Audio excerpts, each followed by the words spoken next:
Hey YouTube, thanks for clicking on my link. Click like and subscribe and help me get paid here. What you're watching is a valve replacement for a Moen Series 1225 or 1225B. They're basically the same thing.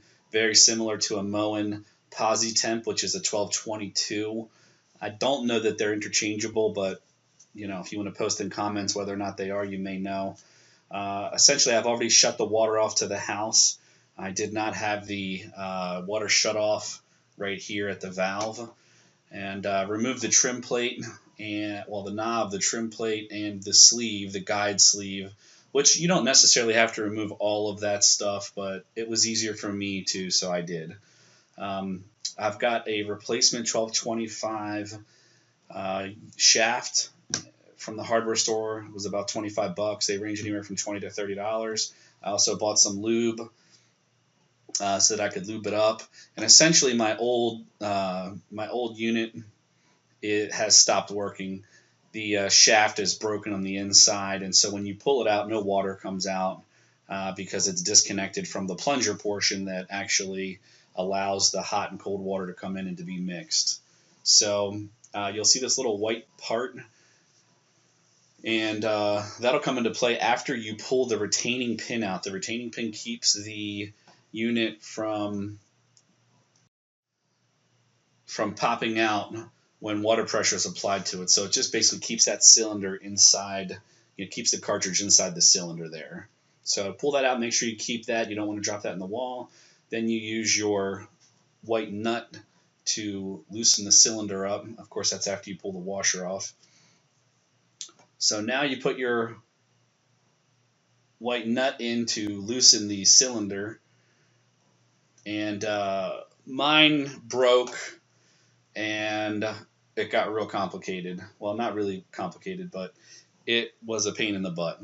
So essentially, the unit is made out of plastic, and you're pushing it with a piece of plastic, and the rubber that's inside of there, as you'll see it when it comes out, is fused to the copper for all intents purposes. You can see I'm wrenched on it pretty hard. So the white nut is supposed to break it loose, and it did a little bit, which was good.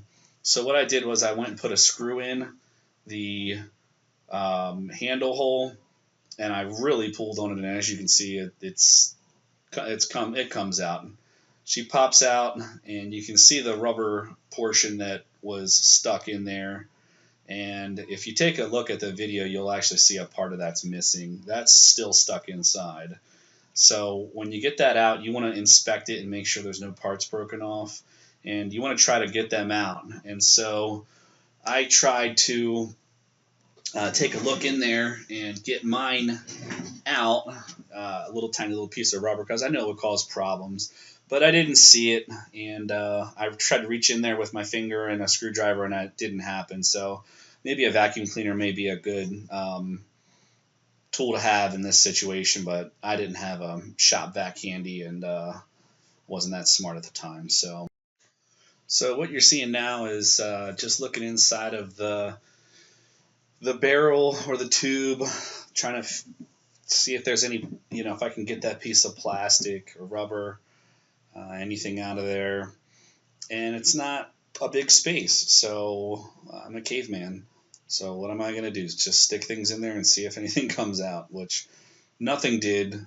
And so I had to just continue on with replacing the valve and hope for the best. So we pull the valve out of the package. It comes pre-greased. You're going to want to just grease it up a little bit more just to be on the safe side. The thing lasts for a very long time, and so the longer you can make it last, the better off you'll be. So you see me just lubing it up with just some plumber's grease, and you don't need a whole lot. You just want to make sure that if that thing was sitting on the shelf at the hardware store for 10 years and maybe that grease is leaked out or whatever, you want to replace that. You want to make sure that thing is good and lubed up. When you slide it in there, when that thing penetrates the barrel, you'll feel it. It'll feel really smooth, and that's what you want. You don't want a lot of friction in there, because that friction is bad. So you slide it in. You'll notice that there are 2 plastic tabs on this insert, and you want those plastic tabs to be vertical, straight up and down. And you can use your white loosening nut to straighten that up, as you'll see me do. So you want to make sure those are exactly vertical. And then you want to do the same thing in reverse. So you want to put your retaining pin in, and that'll prevent this from shooting out when water pressure is applied to it. And that'll just slide straight down. You may have to jiggle or wiggle it a little bit. And there it goes. It just goes in. You're going to want to put your washer back on, and that will help your knob from going too far in.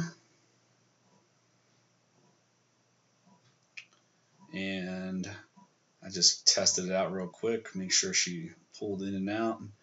And you know, since my water valve is my shutoff is underneath of the house,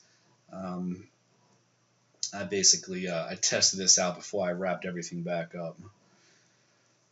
So the sleeve was a little funky on one end, so I reversed the sleeve so that the shiny part was on the outside.